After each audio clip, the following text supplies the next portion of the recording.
Como el doctor Enrique Gersi. Buenos días, Enrique. ¿Cómo andas, Philip? Qué gusto saludarte. Buenos días, Quique, ayúdame con el audio que no estoy escuchando al doctor Gersi. Enrique, Encantado. ¿cuál es tu opinión con respecto a esto de la presentación de esta modificación constitucional? ¿Es importante, es válido que haya sido refrendado por Consejo de Ministros? ¿Es algo secundario? Primero te pregunto sobre el tema formal. Mira, por el tema formal tenemos un problema, porque si uno lee la presentación del proyecto queda claro que esto se ha aprobado recién el 31 de julio, como dice el propio oficio de remisión del proyecto al Congreso. Ahí ya tenemos una posible infracción constitucional porque la propia Constitución dice que el mensaje presidencial donde constaba el proyecto de modificación, y así lo anunció el presidente, inclusive exhibió un anillado donde supuestamente estaba el proyecto, seguramente eran hojas en blanco y simuló un proyecto, no contaba en ese momento con la aprobación del Consejo, con lo cual ya hay un primer problema que ha sido muy bien advertido por el congresista del Castillo, que está exigiendo no solo el acta, que le pueden poner cualquier fecha, sino el video, los audios, donde conste la discusión del Consejo de Ministros. Así que desde el punto de vista formal hay un primer problema. Hay problemas sustantivos también que son más complejos, Felipe.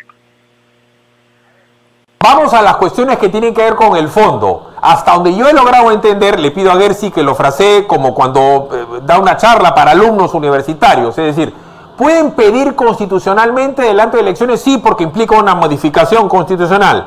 Lo pueden mandar al archivo porque le pueden decir, a mí no me parece, simplemente no creo que sea adecuado, y el Congreso lo manda al archivo, porque entre las cosas que han presentado, página 16, es decir, en julio lo presento, en agosto lo inicia el debate, en septiembre me lo tienes que aprobar, en octubre tiene que haber el referéndum, en diciembre tiene que haber las elecciones, en abril 20. ¿Qué pasa si le dicen esto no va? O le dicen, cuando presenta su cuestión de confianza, que es la amenaza subyacente, le dicen no, es improcedente, es inadmisible una cuestión de confianza para un tema de cambio constitucional.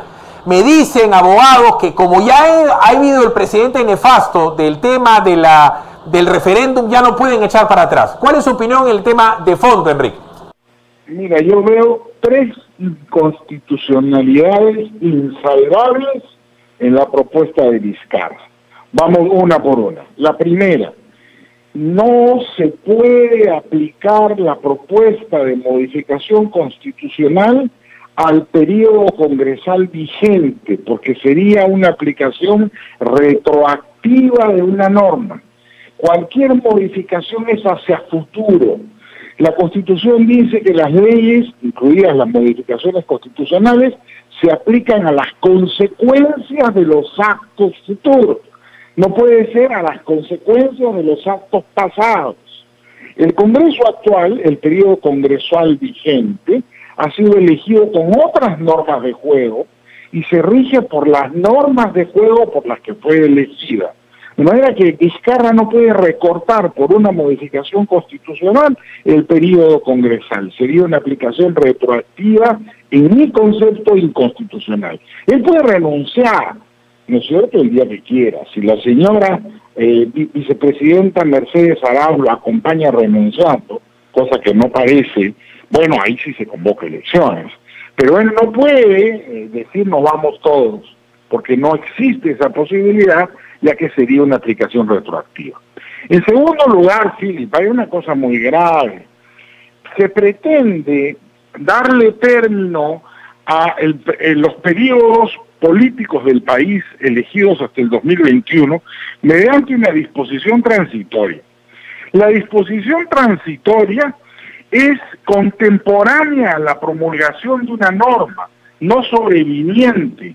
Él no puede, en una modificación constitucional posterior a la Constitución del 93, ponerle una disposición transitoria a la Constitución del 93. Eso es desnaturalizar el sentido de una disposición transitoria. Eso también es inconstitucional. Y en tercer lugar, algo muy grave.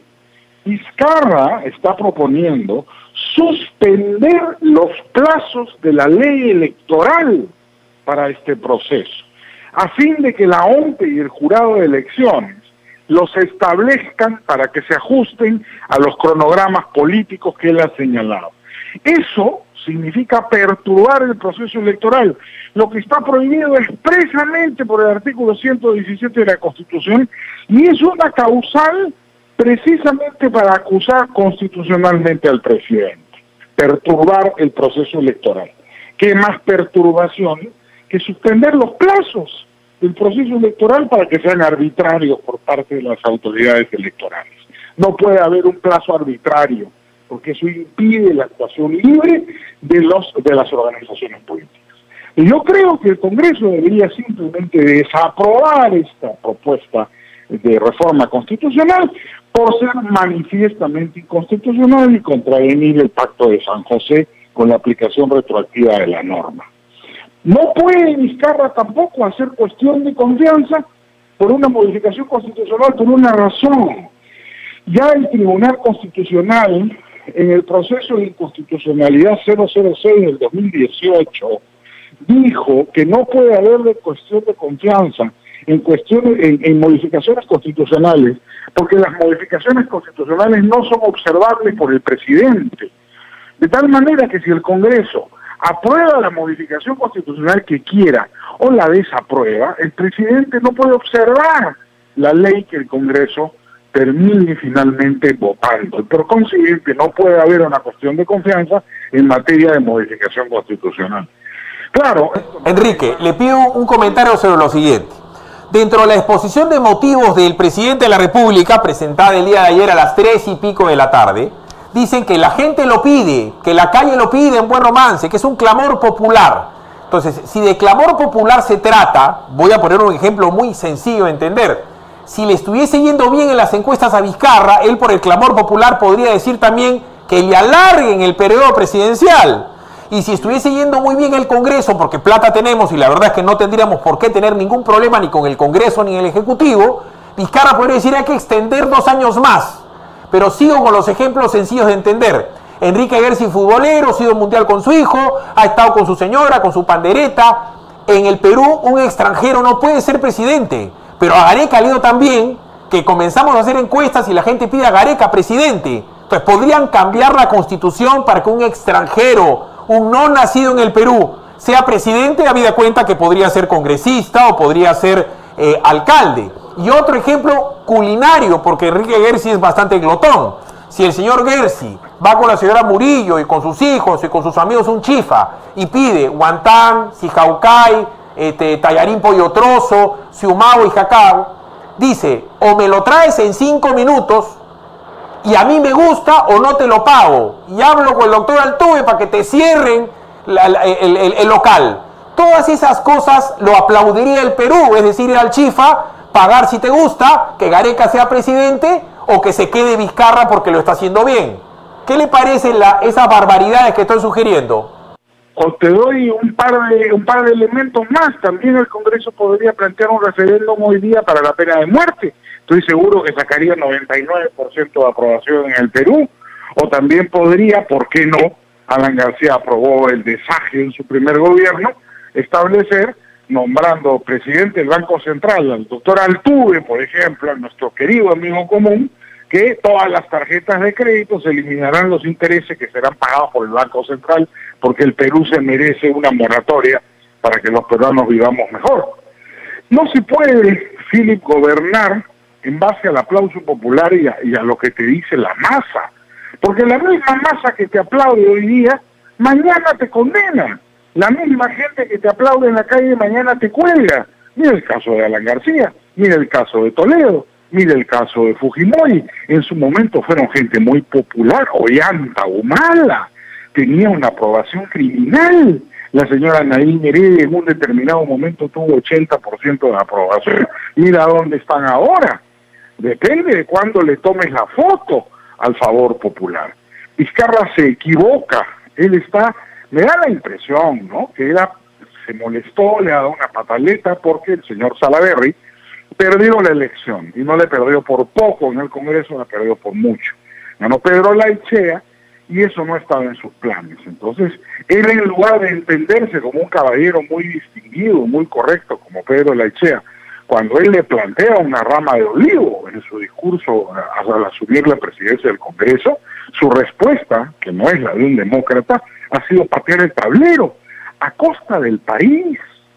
Esto es una grave irresponsabilidad política, porque es un salto al vacío que está haciendo tabla rasa de la institucionalidad y puede terminar, ¿no es cierto?, en una hecatombe electoral donde cualquier improvisado puede acabar de presidente de la República.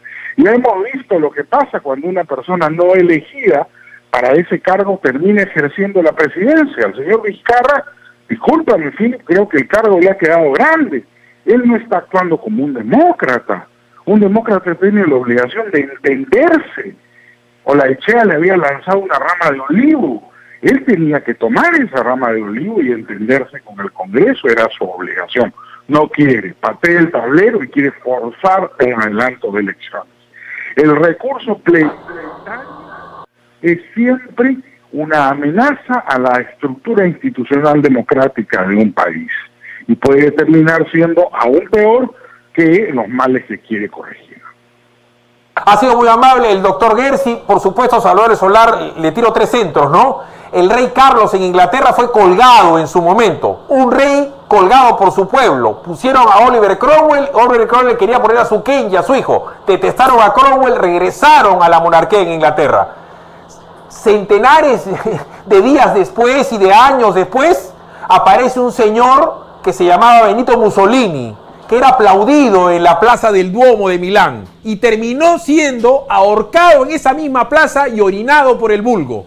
Hace un muy poquito tiempo, el señor, recuerden en Argelia, el dictador argelino, ¿en qué terminó Muammar Gaddafi? Orinado por su propia gente, la que lo aplaudía 2 años antes. Eso, por supuesto, ha sido primicia calentita para Salvador Solar. Muy amable, Enrique Gersi, buenos días.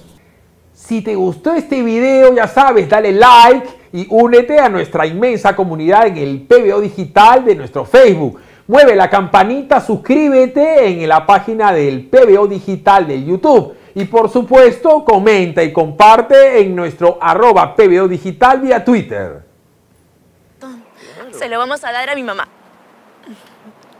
Mira, este closet va a quedar espectacular. Mira, acá Oye, la ya camisa. puedes. Decidir sobre tus ambientes, difícil. Pero comprar tu lote con Centenario, facilísimo. Solo presenta tu DNI, un recibo de agua o luz y listo. Sin inicial y hasta 10 meses sin intereses. ¿Tu lote con Centenario? ¡Facilísimo!